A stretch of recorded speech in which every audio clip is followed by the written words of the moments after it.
Bonjour, la livraison de ce vendredi 19 avril 2024 est consacrée à la visite que le président Bassirou Diomaye Faye a effectuée jeudi en Mauritanie pour sa première sortie à l'étranger depuis son installation début avril et le sujet le plus en vue. À Nouakchott, Bassirou Diomaye Diakhar Faye et son homologue Mohamed Ould Cheikh Al Ghazouani ont planché sur les grands dossiers qui lient les deux pays, rapporte Le Soleil qui titre à ce propos de cette visite lien consolidé. Les deux présidents se sont accordés sur l'intensification des liens entre les deux pays dans le secteur du gaz, du commerce, des pêches, écrit le journal Le Quotidien à sa une. Pour le Sénégal et la Mauritanie, ajoute-t-il dans ses pages intérieures, c'est une relation qui se renforce avec les enjeux liés à l'exploitation des hydrocarbures et l'intégration économique, ce que semblent confirmer les déclarations du président sénégalais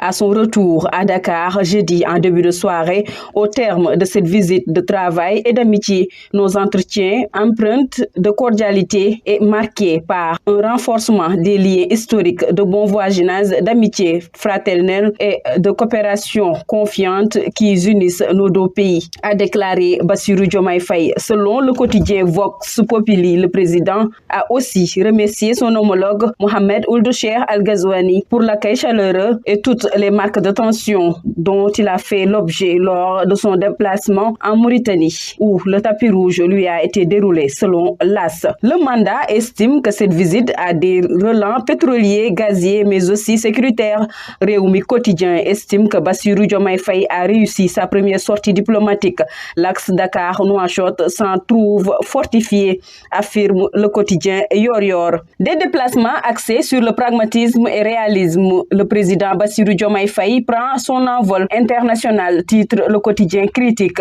en parlant de l'agenda diplomatique du président de la République attendu samedi à Banjul en Gambie, 2 jours après son déplacement en Mauritanie. Les premiers déplacements à l'étranger du président sénégalais revêtent un caractère stratégique axé sur le pragmatisme et le réalisme, analyse le quotidien Critique, précisant que ces voyages s'inscrivent dans le cadre de la diplomatie de bon voisinage et la bonne gouvernance pour les ruptures de gestion et la volonté de jeter un regard accru sur les accords de défense, surtout monétaires. Dans des propos rapportés par Vox Populi, le coordonnateur du Forum civil Birahim Seck déclare que la volonté du président Faye de publier les rapports des cours de contrôle réconciliés avec des obligations et des redevabilités à la reddition des comptes. Ce sera un chemin parsemé d'embûches, mais c'est la voie qui mène vers la transparence et la bonne gouvernance, a-t-il ajouté au sujet de la décision de nouvelles autorités de rendre publics les rapports de ces dernières années de la Cour des comptes, de l'Inspection générale d'État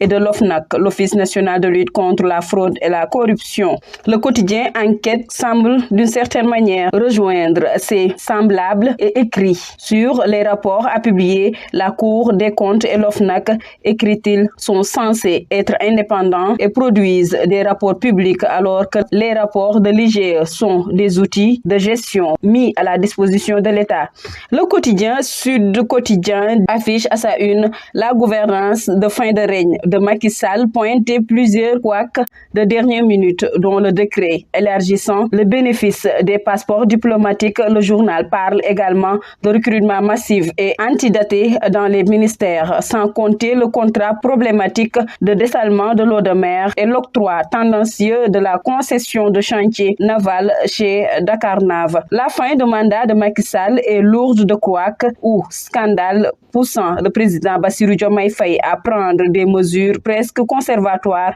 conclut le quotidien Critique. C'était tout pour votre